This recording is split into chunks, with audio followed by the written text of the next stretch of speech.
Mwenge wa Uhuru ulipoasisiwa ulilenga kuidhihirishia dunia na kuonesha mfano kwa mataifa yaliyokuwa bado chini ya udhalimu wa kikoloni maana ya taifa huru na uwezo wetu wa kujitawala pasipo kuingiliwa na mtu yeyote.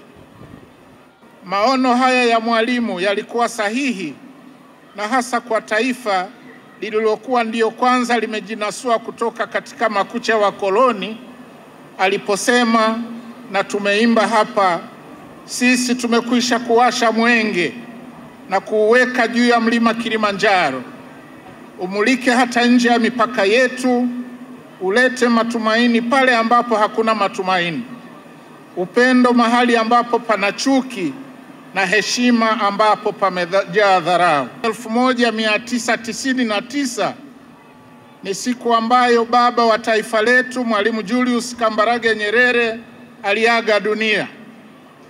Hivyo ni siku ambayo kila mwaka tunafanya kumbukizi ya maisha na mchango wake katika ujenzi wa taifa letu kisiasa, kijamii na kiuchumi.